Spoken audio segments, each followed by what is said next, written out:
Hello दोस्तों, कैसे हो दोस्तों। आप सभी का केमिस्ट्री की क्लास में हार्दिक स्वागत है। दोस्तों, जैसा आप जानते हो, मेरा नाम संतोष साहू है और हम दोस्तों पढ़ रहे हैं 11th क्लास की केमिस्ट्री सब्जेक्ट। और हम 11th क्लास की केमिस्ट्री सब्जेक्ट का चैप्टर नंबर 3 पढ़ रहे हैं, तीसरा चैप्टर, जिसका नाम है आवर्त सारणी, पीरियोडिक टेबल। ठीक है, तो दोस्तों हमने लास्ट क्लास में ये चैप्टर स्टार्ट किया था और हम पढ़ रहे हैं चैप्टर आवर्त सारणी। क्लियर। अब मेरी बात को आप दोस्तों ढंग से सुनना, एक एक बात को समझना। हम लास्ट क्लास में तत्वों का कुछ महत्वपूर्ण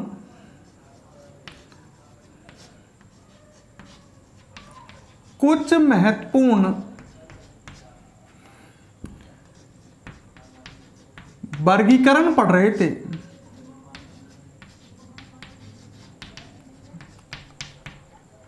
मतलब कुछ महत्वपूर्ण तत्वों के वर्गीकरण पढ़ रहे थे। ठीक है, और हमने पहला वर्गीकरण स्टार्ट किया। पहला वर्गीकरण पढ़ा था दोस्तों, आपको मैं लास्ट क्लास को थोड़ा सा रिवाइज करा देता हूं, जिससे क्या होगा कि जो स्टूडेंट आज पहली बार जुड़े हैं उनके भी फिर इजीली समझ में आएगा।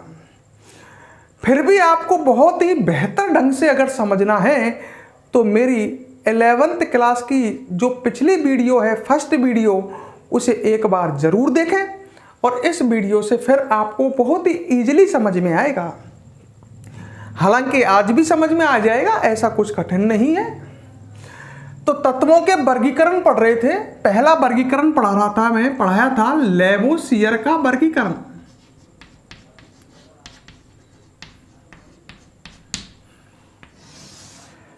क्लियर। अच्छा, लेवोसियर ने तत्वों को दो समूहों में वर्गीकृत किया था। ध्यान है, एक धातु और एक अधातु। तो सर्वप्रथम तत्वों का वर्गीकरण, तत्व समझ गए। आवर्त सारणी में आपने देखे होंगे, आवर्त सारणी तो आपने 10वीं में पढ़ी है, उसमें 118 तत्व हैं। तो सबसे पहले तत्वों का वर्गीकरण किसने किया था? लेवोसियर ने। ध्यान रखना इस बात को, कंपटीशन एग्जाम में, आईआईटी नीट में ये क्वेश्चन पूछा गया है। नीट में ये एग्जाम आया है और पूछा कि तत्वों को सबसे पहले किसने वर्गीकृत किया था। तो आपको ध्यान रखना कि तत्वों को सबसे पहले वर्गीकृत किसने किया था? लेवोसियर ने। और क्वेश्चन आ चुका है। ठीक है, तो तत्वों को सबसे पहले वर्गीकरण किसने किया? लेवोसियर ने किया। अब अच्छा, ये क्वेश्चन आया, इसने तत्वों को कितने समूह में बांटा? तो इसने तत्वों को दो समूहों में बांटा था, एक समूह धातु और एक समूह अधातु। तो ये तो मैं आपको पढ़ा चुका था। इसके बाद हम दूसरा वर्गीकरण पढ़ते हैं। ठीक है, जो स्टूडेंट आज से जुड़े हैं वो यहां से स्टार्ट करते हैं ना, एक पन्ना छोड़ दें और फिर यहां से स्टार्ट कर दें। दूसरा वर्गीकरण डोबे-राइनर का वर्गीकरण, या इसको कह सकते हैं डोबे-राइनर का त्रिक नियम। दोस्तों आपको पहले क्लियर कर देता हूं, यह भी एक तत्वों का वर्गीकरण है। ठीक है, और इस वर्गीकरण का नाम है डोबे-राइनर का त्रिक नियम। अब इसको समझो, डोबे-राइनर का त्रिक नियम, बगल में मैं सन लिख देता हूं। कुछ लड़के ये पूछना चाहते हैं कभी कभी कि ये कौन से सन में आया ये वर्गीकरण, तो आप देख सकते हो सन 1829 में। तो आज से लगभग 200 साल पहले। तो आप समझ सकते हो कि जो आप सब्जेक्ट पढ़ रहे हो केमिस्ट्री, इसका इतिहास कितना पुराना है। 1829 में ये वर्गीकरण आया था। तो डोबे-राइनर का त्रिक नियम, डोबे-राइनर ने क्या किया था? ढंग से सुनना। जिन तीन तत्वों के गुणों में समानता थी, मान लो तीन तत्व थे ए, ई और एम, जिन तीन तत्वों के गुणों में समानता थी उन्हें एक साथ एक समूह में रख दिया तो ये एक समूह बन गया ना। समूह का मतलब समझ गए, जिसमें दो से अधिक वस्तुएं हों। यहाँ पर दो से अधिक तत्व हैं तो ये एक समूह बन गया तत्वों का। तो डोबेराइनर ने क्या किया था, तीन तीन तत्वों के समूह बनाए थे। किसके आधार पर? उनके गुणों में समानता के आधार पर। भाई जिन तीन तत्वों के गुणों में समानता थी उन तीन तत्वों के क्या बना दिए? समूह। जैसे डोबेराइनर ने एक समूह ये बना दिया, एक मान लो तीन तत्वों का समूह ये बना दिया बी, एन और पी। इस तरह डोबेराइनर ने इनको तत्व मान लो ना। क्या दिक्कत आ रहा है आपको थोड़ी देर के लिए कि डोबेराइनर ने क्या किया, तीन तीन तत्वों के समूह बनाए। सही है। अब मैंने एक बात किया, अब आपसे कहा मैंने कि डोबेराइनर का त्रिक नियम जो है ये एक तत्वों का वर्गीकरण है। अब बताओ जो डोबेराइनर का त्रिक नियम है ये वर्गीकरण है या नहीं है? हाँ, वर्गीकरण का मतलब ही होता है तत्वों को समूह में रखना। सही है। तो इसने तीन तीन तत्वों के समूह बनाए और जब कोई वैज्ञानिक समूह बनाता है तो इसका मतलब वो क्या कर रहा है? वर्गीकरण। तो डोबेराइनर ने तीन तीन तत्वों के समूह बनाए। ये समूह क्या कहलाते हैं? त्रिक। तो ये एक त्रिक है, ये एक त्रिक है। त्रिक का मतलब समझ गए? मतलब ये मेरा शब्द नहीं है, त्रिक डोबेराइनर का शब्द है। डोबेराइनर ने तीन तीन तत्वों के समूह बनाए और इन समूह को उसने त्रिक नाम दिया। सही है, त्रिक नाम दिया। अब डोबेराइनर के जो ये त्रिक है इनमें क्या विशेषता थी? बात को समझना, काम की बात ही आ रही है कि डोबेराइनर के त्रिक में क्या विशेषता थी कि पहले और तीसरा जो तत्व है, दिख रहा है आपको, पहला और तीसरा। डोबेराइनर के त्रिक में तीन तत्व थे।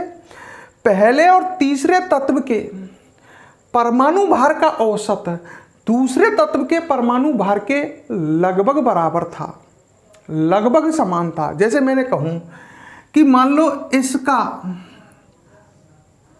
परमाणु भार है ए का 2 और बी का, एम का परमाणु भार है 10।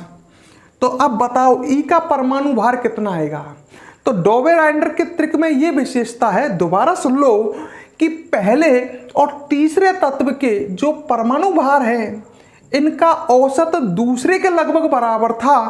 मतलब पहले और तीसरे तत्व के परमाणु भार का औसत निकालो। औसत ऐसे निकालोगे 2 + 10 / 2। भाई दो तत्व है, औसत निकाल रहे हैं तो 10 2 12 / 2, टोटल कितना आएगा? 6। तो दूसरे तत्व का परमाणु भार लगभग कितना होगा? 6 होगा। तो हर त्रिक में यही विशेषता थी कि पहले और तीसरे तत्व के परमाणु भार का औसत दूसरे तत्व के परमाणु भार के लगभग बराबर था। ठीक है, दोबारा सुन लो। पहले और तीसरे तत्व के परमाणु भार का औसत दूसरे तत्व के परमाणु भार के लगभग बराबर था। क्लियर? अब मैं आपको, अगर मेरा बात समझ में आई तो अब एक बार फिर सुन लो। डोबेराइनर का त्रिक नियम बताओ कौन से सन में आया? लड़के ने कहा 1829 में। मैंने कहा वेरी गुड। अब आगे सुनो, डोबेराइनर का त्रिक नियम क्या था? डोबेराइनर ने तीन तीन तत्वों के समूह बनाए, तीन तीन तत्वों के समूह बनाए। इन समूहों को उसने त्रिक नाम दिया। यहां तक क्लियर? अब अगली बात सुनो। डोबेराइनर के त्रिक की यह प्रमुख विशेषता थी कि पहले और तीसरे तत्व के परमाणु भार का औसत दूसरे तत्व के परमाणु भार के लगभग बराबर था। मतलब उसने त्रिक इस तरह से बनाए थे कि पहले और तीसरे तत्व के परमाणु भार का औसत निकालें तो वो दूसरे तत्व के परमाणु भार के लगभग बराबर था। क्लियर? अब मैं आपसे एक क्वेश्चन देता हूं, समझना, और क्वेश्चन का रिप्लाई आप कमेंट बॉक्स में डालो करोगे। क्वेश्चन मैंने ये दिया, ये एक बार पेपर में आया हुआ है, नीट का क्वेश्चन है ना। इस तरह का क्वेश्चन आया था, निम्न में से नीट का क्वेश्चन है, निम्न में से कौन सा डोवे राइनर का ट्रिक है? निम्न में से कौन सा डोवे राइनर का ट्रिक है? और ऑप्शन थे 4। सही है, ऑप्शन थे 4, जैसे ए, बी और एम, ये 3 तत्व है। सही है, ऐसा क्वेश्चन बना सकता है। और उनके परमाणु भार दे दिए 2, 6 और 20। दूसरा, कौन सा डोवे राइनर का ट्रिक है? सही है, दूसरा दे दिया MnQ P, 3 तत्व ये दे दिए। और इनका परमाणु भार लिख रहा हूं, उनके ऊपर परमाणु भार लिख रहा हूं ऊपर, ढंग से समझ लेना है। 7, 19 और 39। क्लियर? 7, 19 और 39। तीसरा दिया है, मैंने दिया चलो Q, R और S, है ना। 3, 15, 9।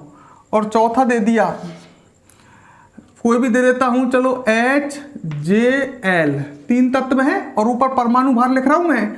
परमाणु भार लिख दिया मैंने 20, 48 और 78। अब बताओ, अब मैं आपको क्वेश्चन देता हूं, निम्न में से कौन सा डोवे राइनर का ट्रिक है? डोवे राइनर का ट्रिक वह होगा जिसमें पहले और तीसरे के परमाणु भार का औसत दूसरे के बराबर आएगा। पहले और तीसरे के परमाणु भार का औसत निकालो, इधर कर देता हूं। 2 + 20 बटे 2 करोगे तो 22, 22 बटे 2 मतलब कितना आएगा? 22 बटे 2 मतलब कितना आएगा? 11। देखो 11 आ रहा है क्या? नहीं। तो ये डोवे राइनर का ट्रिक नहीं है। अगले में देखो, लड़का आप समझ गया होगा किस तरह से करना है। कमेंट बॉक्स में डालो, बताओ मुझे ए बी सी डी में से कौन सा इसका आंसर है?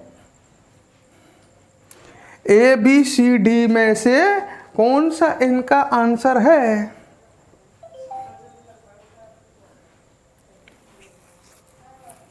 अरे करके बताओ ना, मैं वेट कर रहा हूं यार आपके कमेंट का। नहीं करोगे? कर लिया? चलो अब देखते हैं। दूसरा देखो सही है क्या? पहले और तीसरे के परमाणु भार का औसत निकालो। 7 + 39 बटे 2, 39 और 7 कितने हो गए? 46 बटे 2 कितना आएगा बताओ? 23। सही है क्या? 23 आएगा ना। तो यहाँ तो 19 है, ये भी नहीं है। तीसरा देखते हैं, पहले और तीसरे के परमाणु भार का औसत 3 + 15 बटे 2, 3 + 15 बटे 2, 15 × 18, 18 बटे 2 मतलब कितना आ जाएगा? 9। तो यहाँ पर पहले और तीसरे तत्व के परमाणु भार का औसत दूसरे के बराबर है, तो ये करेक्ट आंसर है। लास्ट वाले को भी ऐसे ट्राई कर लो। 20 + 78 बटे 2, इस तरह का कंपटीशन एग्जाम में कोई क्वेश्चन आ सकता है। 20 + 78 बटे 2, 78 और 20 कितने हो गए? 98 बटे 2, 49। 49 है क्या? है 20 + 78, ढंग से सुन लेना। 78 और 20 कितने हो गए? 98। 98 बटे 2 49। और यहाँ कितना है? 48। ये भी सही माना जाएगा। मैंने एक शब्द कहा था, आपको ध्यान होगा। डोवे राइनर के ट्रिक में क्या विशेषता थी कि पहले और तीसरे के परमाणु भार का औसत दूसरे तत्व के परमाणु भार के लगभग बराबर था। तो 48 और 49 तो चल जाएगा, लगभग बराबर में चल जाएगा। अंतर 1 से ज्यादा हो, लगभग बराबर में नहीं चलेगा। तुम्हारा आ रहा है 49 और यहां मिला 48, चल जाएगा। तो पहले और तीसरे के परमाणु भार का औसत दूसरे के लगभग बराबर था। लगभग पर गांठ बांध लो। कई बार क्या होता, अब लड़का ऐसा इस स्थिति में क्या करता, मान लो यहाँ पर आ जाता 9 की जगह 13 आ जाता, तो ये आंसर भी उस स्थिति में गलत हो जाता। और लड़का फिर ऐसे करता कि साहब चौथा भी गलत है, क्योंकि चौथे में आ रहा है 49, जबकि आना कितना चाहिए 48। तो इस स्थिति में भी आपको फिर टिक कौन सा करना पड़ता, डी करना पड़ता, क्योंकि पहले और तीसरे के परमाणु भार का औसत दूसरे के लगभग बराबर था। लगभग पे मैं जोर कर रहा हूं। तो अब ये ऑप्शन होते तो इसमें सही कौन सा होता, चौथा सही होता। निम्न में से कौन सा डॉबरेंडर का त्रिक है, तो फोर्थ डॉबरेंडर का त्रिक माना जाता। क्लियर। तो डॉबरेंडर का त्रिक नियम आप इजीली समझ गए होंगे। डॉबरेंडर ने 3 तत्वों के समूह बनाए थे। इन समूहों को उसने क्या नाम दिया था, त्रिक। त्रिक की प्रमुख विशेषता क्या थी, पहले और तीसरे तत्व के परमाणु भार का औसत दूसरे तत्व के परमाणु भार के लगभग समान था। क्लियर। अच्छा, और कोई बात, तो ये लिख सकते हैं, सिंपल सा नियम है, लिखो। चलो हेडिंग डालो डॉबरेंडर का त्रिक नियम और सन डाल लो 1829। सन डालो 1829। ये कोष्टक में सन लिखा है जिस सन में ये नियम दिया गया था।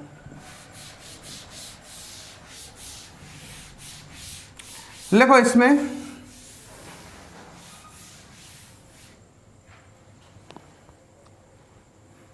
देखो डॉबरेंडर ने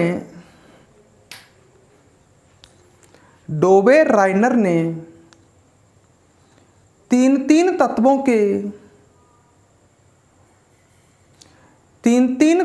के समूह बनाए थे। 3 तत्वों के समूह बनाए थे।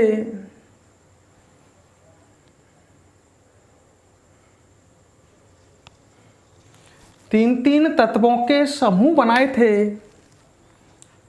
आगे लिखो,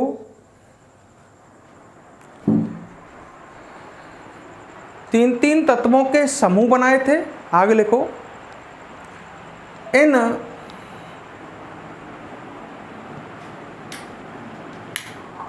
समूहों को डॉबरेंडर ने त्रिक नाम दिया।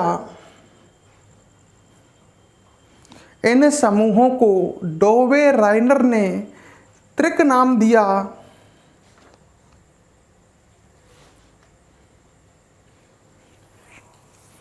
ठीक है, क्या नाम दिया, त्रिक। आगे लिखो, डॉबरेंडर के त्रिक की प्रमुख विशेषता यह थी।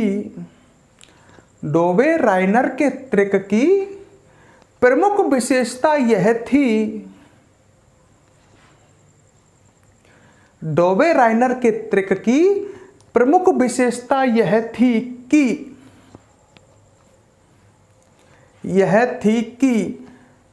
प्रथम व तृतीय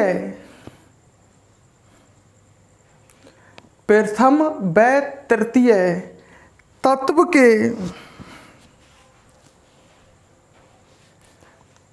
के परमाणु भार का औसत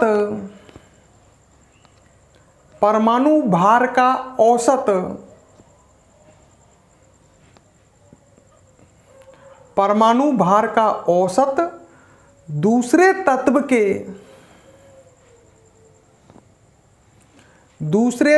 के परमाणु भार के लगभग समान था। परमाणु भार के लगभग समान था। जैसे मैं एग्जांपल देता हूं, LiNaK, ठीक है, LiNaK, इसमें 3 तत्व हैं। अब थोड़ा बहुत तो आप जानते होंगे, लिथियम है, ये सोडियम है Na, और ये पोटेशियम है। थोड़ा याद रखें जो मैं बात बता रहा हूँ, नोट करते चलें भाई छोटी छोटी बातों को। लिथियम का सिंबल Li होता है लिथियम तत्व का, सोडियम का सिंबल होता है Na और पोटेशियम का सिंबल होता है K। थोड़ा सा मैं आपको क्लियर करता हूँ। देखो सोडियम जो है तत्व सोडियम पर थोड़ा सा जिक्र कर लेते हैं। देखो छोटी छोटी बातों को आप समझते चलोगे ना तो केमिस्ट्री सब्जेक्ट बिल्कुल इजी सब्जेक्ट है। सोडियम जो है, सोडियम जो तत्व है इसका लैटिन नाम होता है नेट्रियम। मतलब सोडियम जो तत्व है इसका लैटिन भाषा में नाम है नेट्रियम और नेट्रियम से इसका सिंबल बना है Na। नेट्रियम की मीनिंग Na से चालू होती है, NaTrium। क्लियर? तो सोडियम का सिंबल Na क्यों है, कोई आपसे ये पूछे तो आप समझा सकते हो सामने वाले को कि भाई सोडियम को लैटिन भाषा में नेट्रियम कहते हैं जिससे इसका सिंबल है Na। सही है। और ऐसे ये के की चर्चा भी कर लेते हैं। के है पोटेशियम, पोटेशियम का सिंबल के। लड़का सोचता है पोटेशियम का सिंबल तो PO होना चाहिए। अब इसको समझो, पोटेशियम जो है दोस्तों इसका लैटिन नाम है केलियम। छोटी छोटी बातों को समझो। पोटेशियम का लैटिन नाम है केलियम और केलियम का सिंबल होता है दोस्तों के। केलियम से के सिंबल बना है। तो सोडियम, जैसे अपन ने कहा लिथियम का तो Li सिंबल, ठीक है साहब, तो सोडियम का SO होना चाहिए, पर नहीं, सोडियम का जो सिंबल है वो उसके लैटिन नाम नेट्रियम से दिया है, इसलिए सोडियम का सिंबल Na है। इसी प्रकार पोटेशियम का सिंबल के उसके लैटिन नाम केलियम से दिया है। आप छोटी छोटी बातों को पकड़ो। तो ये एक 3 तत्वों का समूह है, लिथियम, सोडियम और पोटेशियम का। तो डोबे-राइंडर के अनुसार ये एक त्रिक मान लेते हैं। 3 तत्वों का समूह डोबे-राइंडर ने क्या कहा था, त्रिक होता है। अच्छा, ऊपर लिखता हूं मैं इनके परमाणु भार।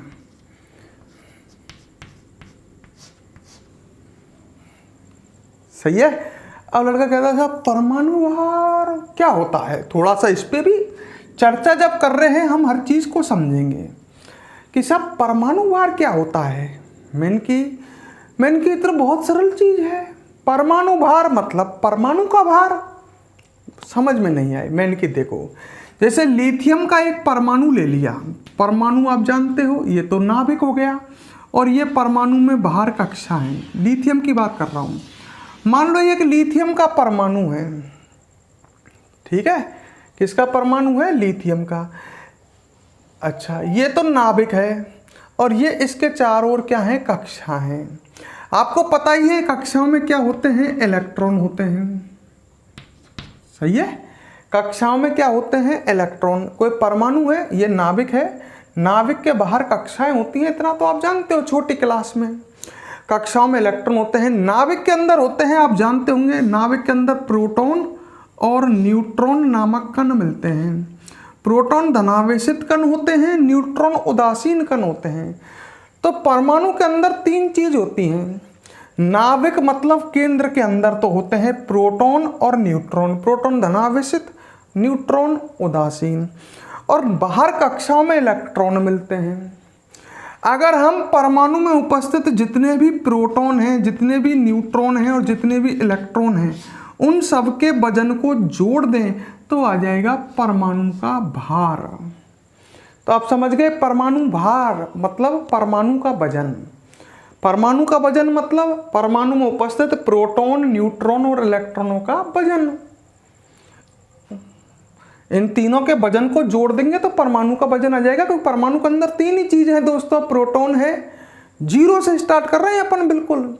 प्रोटॉन, न्यूट्रॉन और इलेक्ट्रॉन तीनों चीजें, इनके वजन को जोड़ दोगे तो परमाणु का वजन आ जाएगा। सही है। अच्छा, परमाणु के वजन का मात्रक क्या होता है, लड़का ये भी कहता है साहब। परमाणु के वजन का मात्रक आगे पढ़ोगे, इसको मैं डिटेल में समझाऊंगा, अभी याद रख लो, AMU होता है। परमाणु के वजन का मात्रक क्या होता है, AMU। जैसे मेरी बात सुनो, चौक का वजन आप कहोगे साहब 5 ग्राम 10 ग्राम, तो वजन को ग्राम में भी नापा जाता है। पर परमाणु के वजन को किस में नापा जाता है? एएमयू में। वजन का मात्रक, फिजिक्स में मात्रक पढ़ रहे हो है, तो वजन का मात्रक जैसे आप कहते हो ग्राम होता है, किलोग्राम होता है, इतना सुना होगा।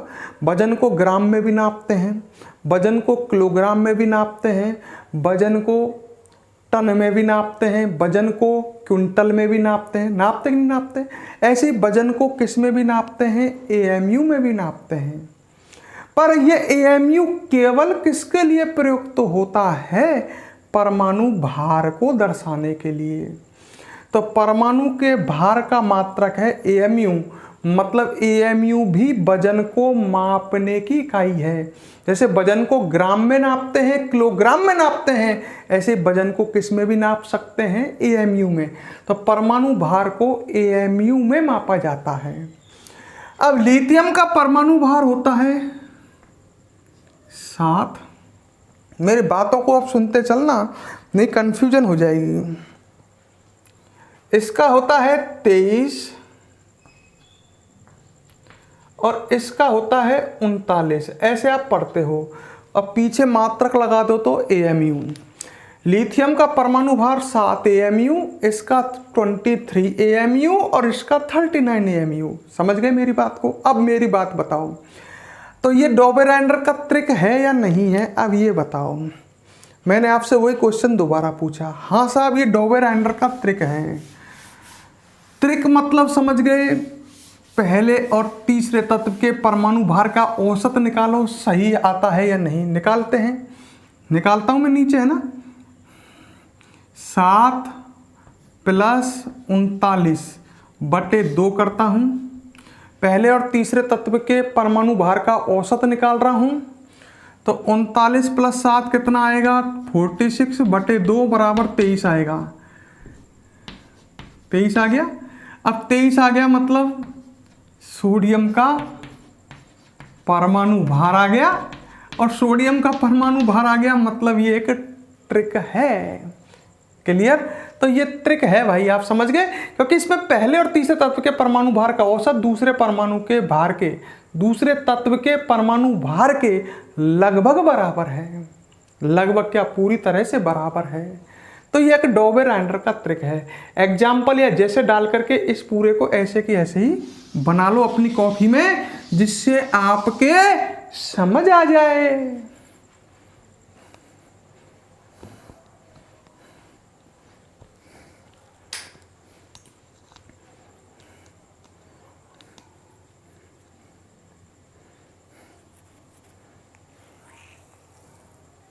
क्लियर? तो डोबेरेंडर का त्रिक नियम अब आपके पूरी तरह से क्लियर होगा, कोई भी समस्या नहीं आएगी।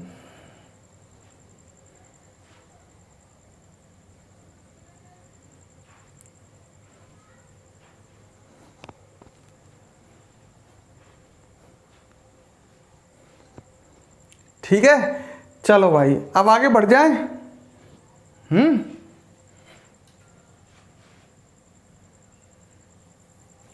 अच्छा चलो मैं अब आगे बढ़ता हूं। डोबेरेंडर का त्रिक नियम हम पढ़ चुके हैं। अब इसके बाद हम आगे बात करते हैं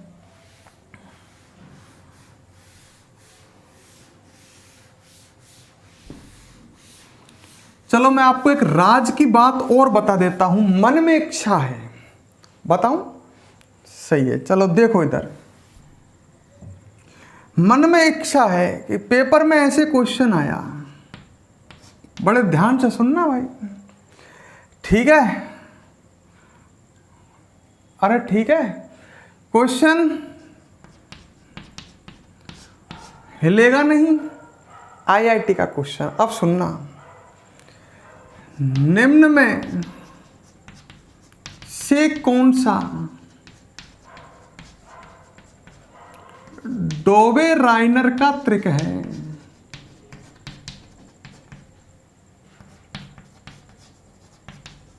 बड़े ध्यान से समझना, निम्न में से कौन सा डोबेरेंडर का त्रिक है? अब आप करने की कोशिश करना। देखो मैं सरल तरीके से तो दुनिया पढ़ाती है, पर ऐसे पढ़ो कि मजा आ जाए। ऑप्शन में दे दिया, मान लो मैंने LINAK, है। दूसरे कुछ भी दे दिए मैंने, ए बी सी, तीसरा दे दिया डी ई एफ, और चौथा दे दिया एम जी एच, मान लो ये दे दिए। ठीक है। अब लड़का कह रहा है कि ये तो बहुत सरल है। मैंने कि कैसे? कि साहब देखो, अभी आपने एग्जाम्पल दिया है कि डोबेरांड का ट्रिक है, और आपने बताया LINAK का एग्जाम्पल दिया। मैंने कि बिल्कुल सही। अब मैंने एक बात कही, इसमें आपने बहुत ही बारीकी से मेरे शब्दों को पकड़ो तो मेरी बात आपको समझ में आ जाएगी और फिर मजा आ जाएगा। कैसे? उसने परमाणु भार नहीं लिखे हैं। अब मान लो ये तो LINAK मैंने तुम्हारे सामने थोड़ी देर पहले लिखा था, इसलिए आपने टिक कर दिया। पेपर में मान लो LINAK नहीं आए तो क्या करोगे? तो साहब हमने कह रहा लड़का कि पहले और तीसरे के परमाणु भार का औसत निकालेंगे। मैंने फिर परमाणु भार कहाँ लिख रहा है इसमें? अब कैसे करेगा? ये तो LINAK आपके सामने है। एक मिनट होल्ड, है ना।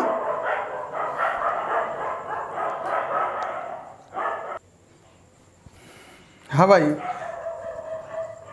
अब लड़का कह रहा है कि साहब कैसे करते हैं, अब दोबारा समझ लो। मैंने कहा कि LI, NA और K, इन तीनों के आपको परमाणु भार किसी के भी नहीं दिए, आप कैसे करोगे? सही है।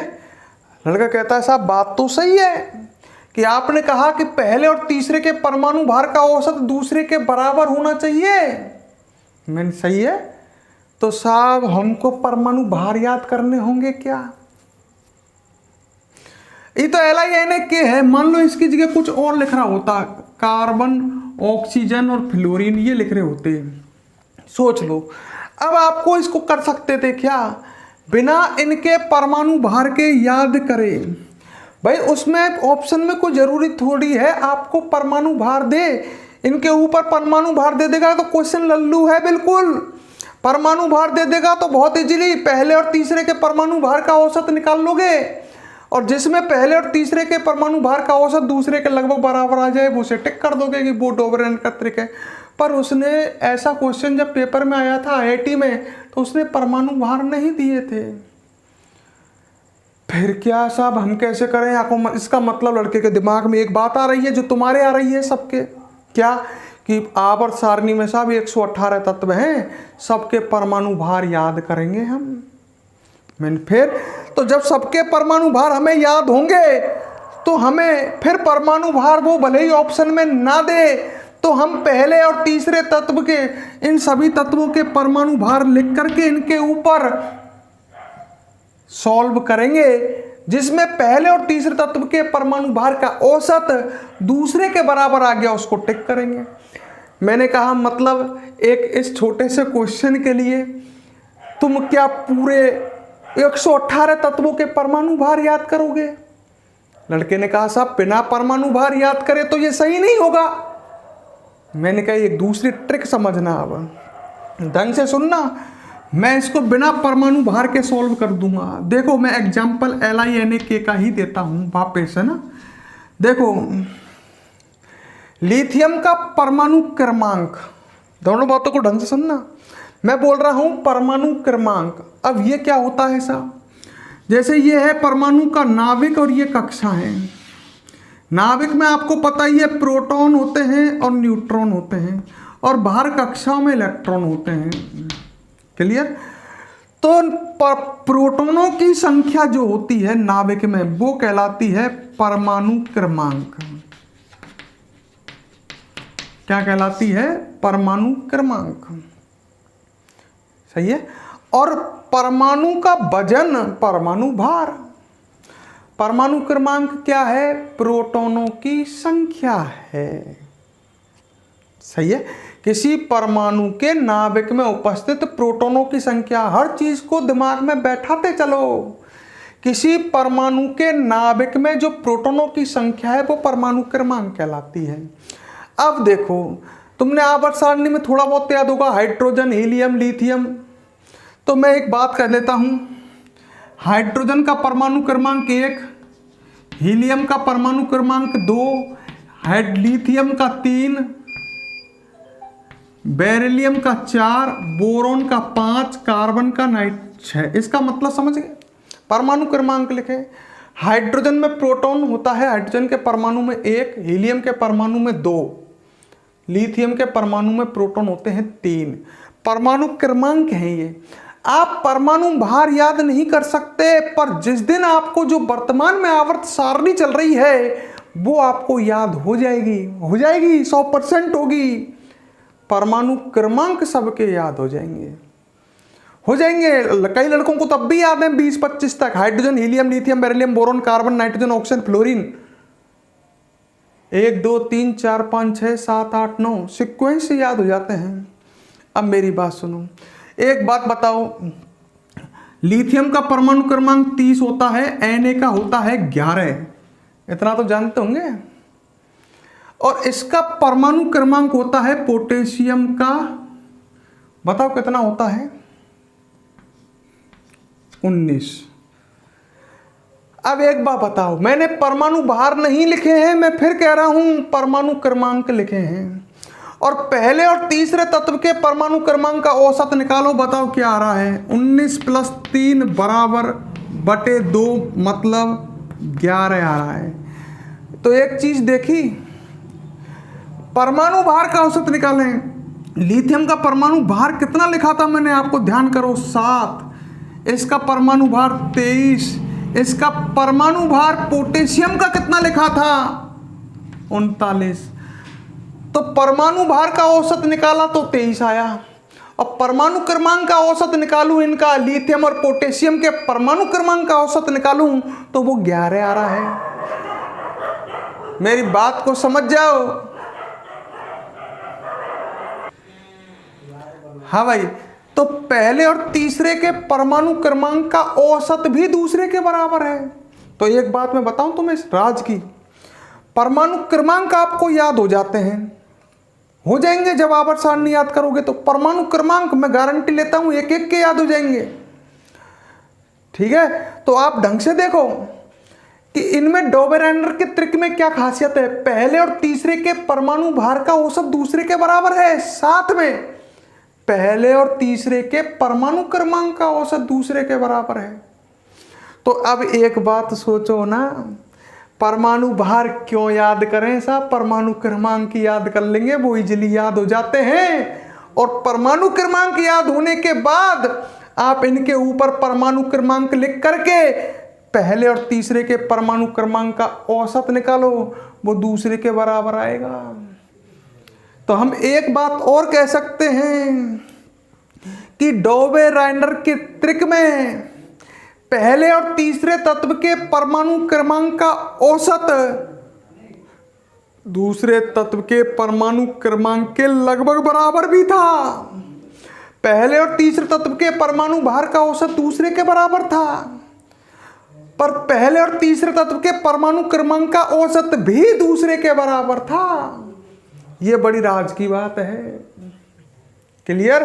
किताबों में आपको लिखा मिलेगा पहले और तीसरे तत्व के परमाणु भार का औसत दूसरे के बराबर था। अरे परमाणु भार का ही नहीं, परमाणु क्रमांक का भी दूसरे के बराबर था। तो नीचे स्टार लगा करके इस बात को लिखो, लगाओ स्टार नीचे और लिखो डोबेरेनर के त्रिक में, डोबेरेनर के त्रिक में पहले तथा तीसरे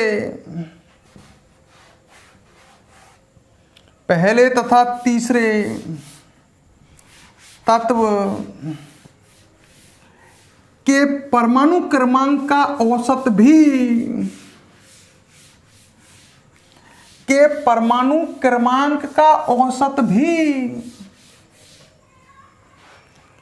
दूसरे तत्व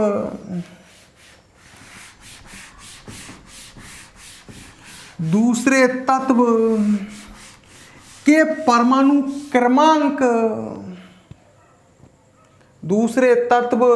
परमाणु क्रमांक के लगभग समान था। तो यह विशेषता भी थी भाई। क्लियर? पहले और तीसरे तत्व के परमाणु क्रमांक का औसत दूसरे तत्व के परमाणु क्रमांक के लगभग समान था। परमाणु भार भी और परमाणु क्रमांक भी। तीसरा वर्गीकरण न्यूलैंड का अष्टक नियम।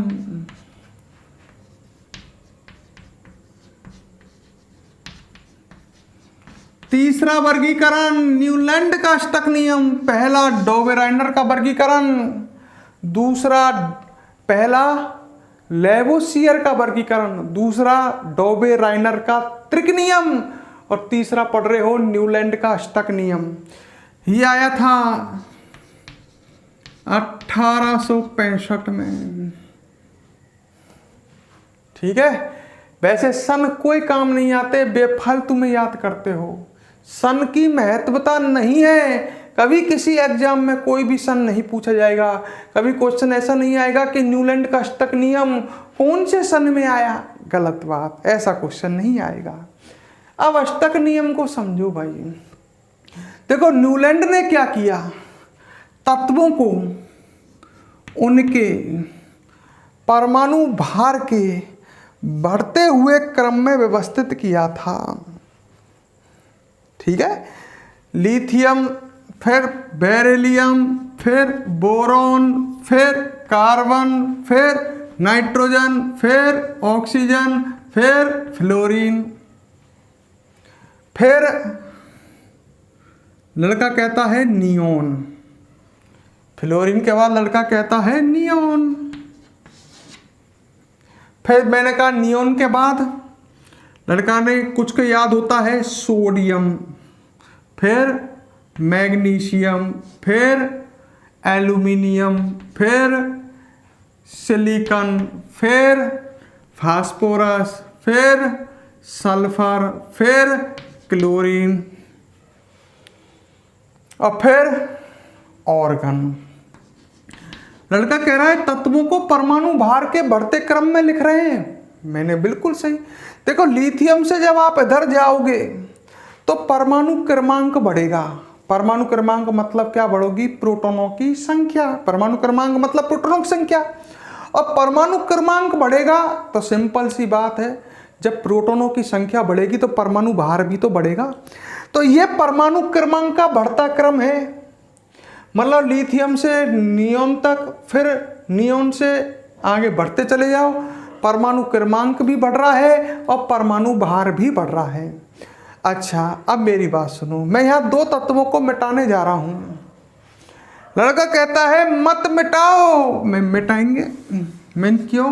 क्योंकि 1865 में जब ये आया था ये वर्गीकरण, उस समय कौन नहीं थे, नियोन की खोज नहीं हुई थी, ऑर्गन की खोज नहीं हुई थी। तो क्यों लिखूं मैं? अपनी मनमर्जी चलेगी क्या? पढ़ा तो मैं न्यूलैंड का अष्टक नियम रहा हूं। उस समय की बात करते हैं, उस समय इनकी खोज नहीं थी। अच्छा, क्लोरीन के बाद कौन आया? ऑर्गन। ऑर्गन के बाद पोटेशियम। पोटेशियम के बाद कैल्शियम। इस तरह से न्यूलैंड ने तत्वों को परमाणु भार के बढ़ते क्रम में लिखा था। लिख दिया। ये परमाणु भार का बढ़ता क्रम है। इस तरह से यहाँ तक, फिर फ्लोरीन से आगे बढ़ते चले जाओ, नीचे तक लगातार परमाणु भार बढ़ता जा रहा है। क्लियर? अच्छा, तो न्यूलैंड ने तत्वों को परमाणु भार के बढ़ते क्रम में लिखा। यहाँ मैंने दो तत्व नहीं लिखे, क्यों? क्योंकि उस समय खोजे ही नहीं गए थे ये। तो न्यूलैंड ने जब तत्वों को परमाणु भार के बढ़ते क्रम में लिखा तो उसने क्या देखा कि जो पहला तत्व है और जो आठवां तत्व है उनके गुण मैच कर रहे हैं। पहला तत्व जैसे लिथियम है तो दूसरा, तीसरा, चौथा, पांचवा, छठा, सातवां और आठवां सोडियम ही आएगा। तो न्यूलैंड ने क्या देखा कि पहले और आठवें तत्वों के गुणों में समानता है, होती है। लिथियम और सोडियम के गुणों में समानता होती है, वास्तविकता भी है ये। और ऐसे ही अगर आप पहला तत्व अगर बोरॉन मानो तो आठवां तत्व कौन आएगा? एल्यूमिनियम आएगा। पहला बोरॉन मानो तो पहला, दूसरा, तीसरा, चौथा, पांचवा, छठा, सातवां, आठवां एल्यूमिनियम आएगा। तो मेरी बात समझो, पहला अगर मैं कार्बन मानूं तो सिलिकॉन 8वां आएगा। तो न्यूलैंड ने क्या कहा, अष्टक नियम 8। मतलब न्यूलैंड ये कह रहा है जब तत्वों को परमाणु भार के बढ़ते क्रम में लिखते हैं तो पहले और 8वें तत्व के गुणों में समानता होती है। और ये बात सही थी न्यूलैंड की, पर उस समय सही थी 1865 में, आज गलत है। क्यों? क्योंकि आज तो हम फ्लोरीन के बाद नियोन लिखेंगे और क्लोरीन के बाद ऑर्गन लिखेंगे। तो क्या बताओ उस समय आज पहले और 8वें तत्व के गुणों में समानता है क्या? नहीं। अगर मैं यहां नियोन और आर्गन लिख देता हूं तो पहले और 8 में नहीं, पहले और 9 के गुणों में समानता है। पहले के बाद ये 9 होता। पर उस समय क्या था कि ये खोज ही नहीं गए थे ये तत्व। तो न्यूलैंड की बात उस समय सही थी। तो न्यूलैंड का अष्टक नियम समझ गए होंगे, जब तत्वों को परमाणु भार के बढ़ते क्रम में लिखते हैं तो पहले और 8वें तत्व के गुणों में समानता आती है। क्लियर? अच्छा, यहां तक कोई समस्या? अब आगे सुनो। न्यूलैंड ने अपना ये जो अष्टक नियम था जो मैंने अभी बोला, इसकी तुलना संगीत के स्वरों से की। संगीत के स्वर बताता हूं। संगीत में 7 स्वर होते हैं, सा रे गा मा पा दा नी, और वापिस सा ही आ जाता है। मतलब संगीत में 7 स्वर हैं तो 8वां स्वर सा ही है। तुमने सुना होगा ना, सा रे गा मा पादा नी सा, सा रे गा मा पादा नी सा। जैसे संगीत में पहला और 8वां स्वर सा ही आता है, तो न्यूलैंड क्या कर रहा है, अपने नियम की तुलना संगीत के स्वरों से कर रहा है।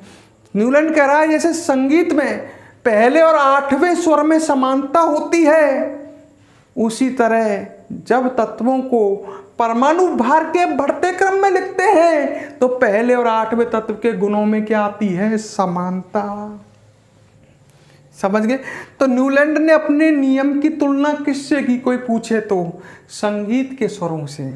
कैसे उसको समझा सकते हैं?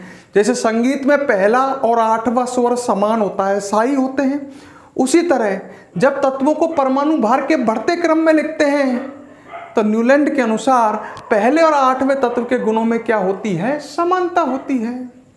क्लियर? अरे क्लियर है तो लिख लो भाई। पादा नी सा आएगा तो सा पे सोडियम आ जाएगा, है? नहीं आ जाएगा क्या? तो मेरी बात को समझने वाले स्टूडेंट तो समझ चुके हैं, और सभी इंटेलिजेंट स्टूडेंट हैं तो लिख लो, हेडिंग डालो, न्यूलैंड का अष्टक नियम।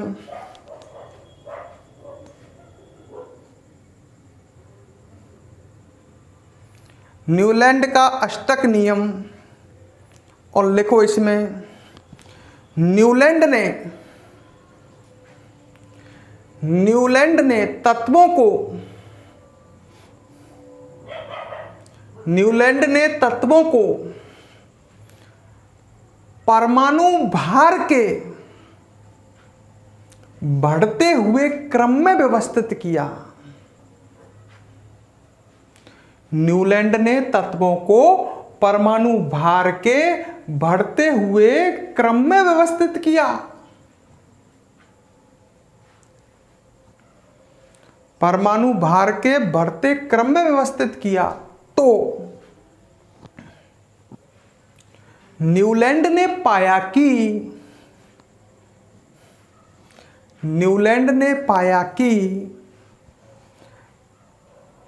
प्रथम व 8वें, या ऐसे लिख लो पहले व 8वें, तो न्यूलैंड ने पाया कि पहले व 8वें तत्व के गुणों में समानता होती है। तत्व के गुणों में समानता होती है। ठीक है, आगे लिखो। न्यूलैंड ने अपने अष्टक नियम की तुलना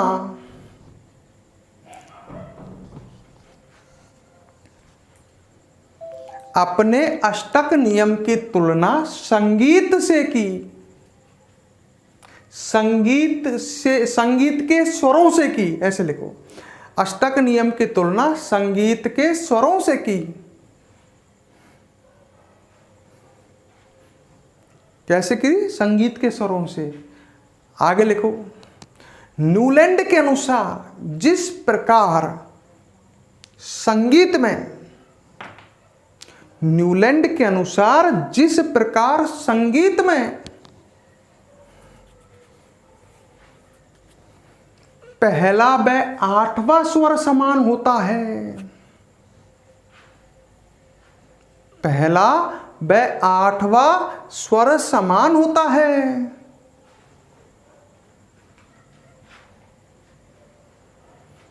पहला व आठवां स्वर समान होता है, उसी प्रकार जब तत्वों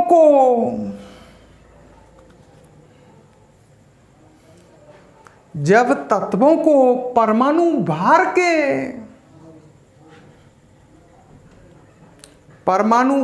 के बढ़ते हुए क्रम में लिखते हैं, बढ़ते हुए क्रम में लिखते हैं, तो पहले व आठवें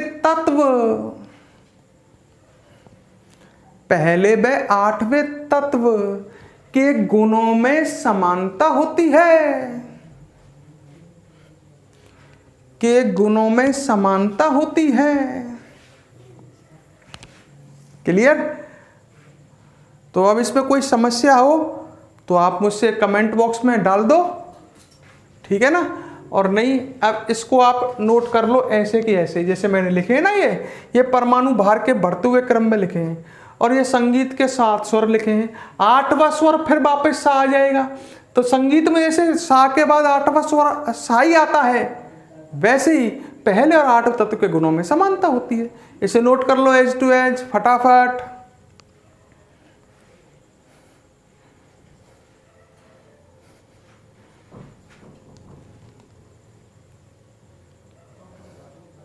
क्लियर?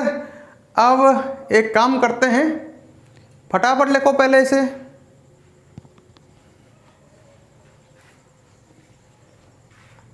कर लिया? अब एक काम करो, बोलूं काम, वीडियो को लाइक करो और वीडियो पर कमेंट करो। ये वीडियो कैसी लगी आपको मुझे बताएं, ठीक है? और अब हम आपसे विदा चाहते हैं, नेक्स्ट क्लास में आपसे मिलेंगे, ठीक है? ओके।